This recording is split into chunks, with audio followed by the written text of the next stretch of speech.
பற்றி சொல்லுங்கள் சிங்கப்பூருக்கு என்று சொல்லி உடனே பதிவு செய்து இப்போது ஒளிபரப்பாகிவிட்டது. எதற்கு சொல்ல வருகிறேன்?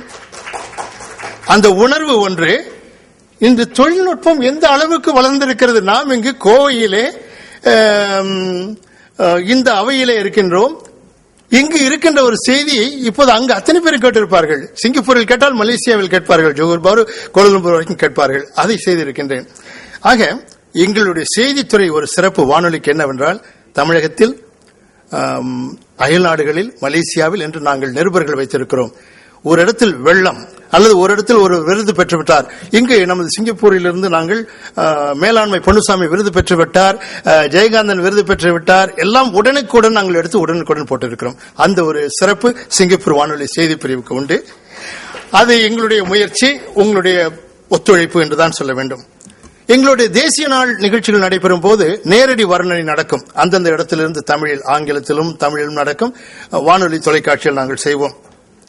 முன்பு அவர் சொன்னது போல நாளும் ஒரு குரல் நாங்கள் செய்ததில் மறக்க முடியாத ஒரு அமைப்பு. திருக்குறளுக்கு தனிச்சிறப்பு. நேரம் இல்லாத நான் அப்படியே பக்கங்களை மாறிக்கொண்டு போகின்றேன். கவிதை விழா பற்றி உங்களுக்கு சொல்லிவிட்டேன். இந்த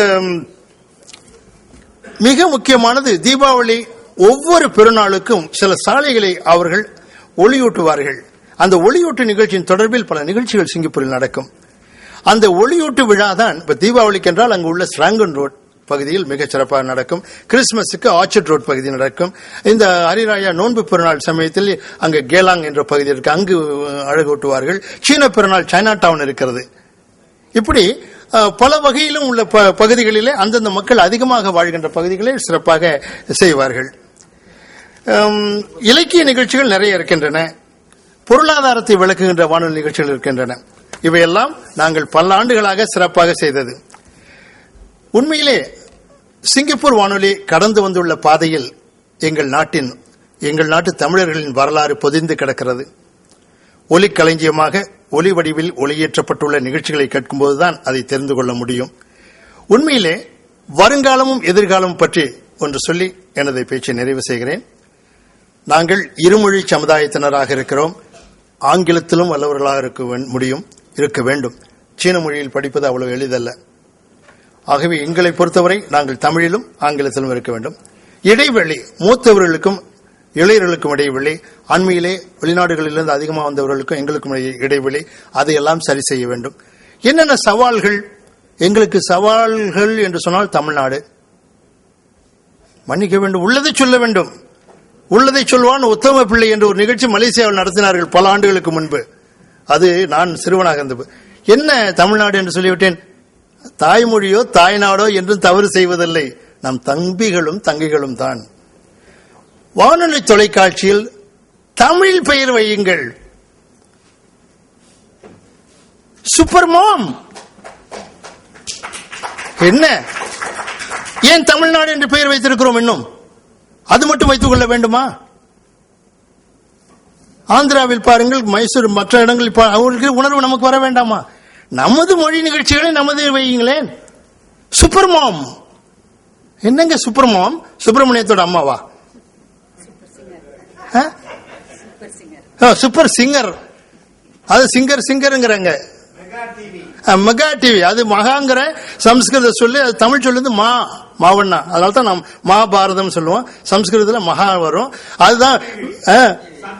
ஆமா, அவங்க பிறகு என்ன செய்துட்டாங்கன்னா பல மாறி போயிடுச்சு. இது நான் குறை சொல்லல, நம்மளுடைய அடையாளம் என்றைக்கே இருக்கணும். அதுக்கு தான் நான் சொல்லுகிறேன். வேற என்ன? சரி, சவால்கள் என்ன? நிறைய பிள்ளைகள் அங்கே இங்குள்ள படங்களையும் நாடகங்களையும் பார்க்க தொடங்கி இருக்கிறார்கள். எதிலுமே தமிழ் இல்லாத நிலை உருவாக வருது. அது தமிழ் என்று சொல்ல அர்த்தம். இது பாருங்கள், நமக்கு சொல்லிக் கொடுத்த இலக்கணப்படி அம்மாவுக்கு தெரியும். வீட்டு வீடு ரெண்டுக்கும் வேறுபாடு இருக்குது. தமிழ்நாட்டு முதல்வர் சிறப்புரை ஆற்றினார். ஆனால் என்ன சொல்லப்படுதுன்னா, தமிழ்நாடு முதல்வர் சிறப்புரை. அப்படின்னா என்ன பொருள்? அது உண்மைதான் பொருள் படி பார்த்தா. தமிழை நாடுகின்ற முதல்வர் சிறப்புரை ஆற்றுகிறார் என்ற பொருள் சரி. ஆனால் தமிழ்நாட்டின் அந்த உரிமை பொருளை கொடுப்ப பொருள் அங்கு இல்லை என்பதை நான் கவனித்து வந்திருக்கிறேன். அவர்கள் சொல்வார்கள். அது நினைத்து பாருங்கள். அது ஒரு இது. சவால்கள் என்னவென்றால், தமிழ் முழங்கும் நாட்டிலெல்லாம், தமிழுக்கு சொந்தமுள்ள நாட்டிலெல்லாம் நாம் மொழியை முறையாக தமிழ் அப்படியே நான் சொல்லவில்லை. ஐயா, தமிழில் இருப்பதையாவது காப்பாற்றுங்கள், நன்றாக இருக்கும். இன்னொன்று உங்களுக்கு சொல்ல வேண்டும். ஜார்ஜ் எல் ஹார்ட், செம்மொழிக்கு முகம் பாடுபட்ட பேராசிரியர், நேற்று வந்திருந்தார். அவர் ஒரு இடத்தில் சொல்லி இருக்கிற போது, நாம் எந்த அளவுக்கு மொழியை காப்பாற்றுகிறோமோ அந்த அளவுக்கு அது வளரும். நான் சொல்ல வந்ததை மறந்து விட்டேன். அதை வேற ஒன்று என்னமோ சொல்லியிருந்தார், மிக முக்கியமானது. சவால்கள் வேறு யாரும் இல்லை, நாமே தான். எனவே நாம் நமது மொழியை பிழையின்றி பேச வேண்டும். நான் வேறு துறையில், நான் இன்ஜினியராக இருக்கிறேன், எதுக்கு தமிழ் பேச வேண்டும் சொல்கிறேன், அது பிழை. ஐயா, இன்ஜினியரிங் உங்களுடைய வாழ்க்கை தொழில். உங்களுடைய மொழி தமிழை தமிழாக பேச வேண்டும். சரி, இந்த சவால்களாம் இருப்பதால் நாம் துவண்டு விடப் போவதில்லை. இதுக்கு என்ன தீர்வு? ஒவ்வொருவரும் அவரவர் வீட்டில் மொழியை ஒழுங்காக பேசினாலே போதும். இன்னொன்று நினைக்கிறார்கள், இப்போதெல்லாம் எதற்கு தமிழில் பேச வேண்டும், ஆங்கிலத்தில் பேசலாம், அதல்ல. சில நண்பர்கள் கூட பேசினப்போ அவங்க பொருளை தவறாக புரிந்து கொண்டார்கள். ஆங்கிலத்தில் பேசுவது என்றால் எப்படி என்றால், I will go to the shop to buy these books. அவ்வளவு ஆங்கிலம். அது முறை. கடைக்கு போய் புக்ஸ் பர்ச்சேஸ் பண்ணிட்டு ரீட் பண்ணிட்டு, அது ஆங்கிலமும் அல்ல தமிழும் அல்ல.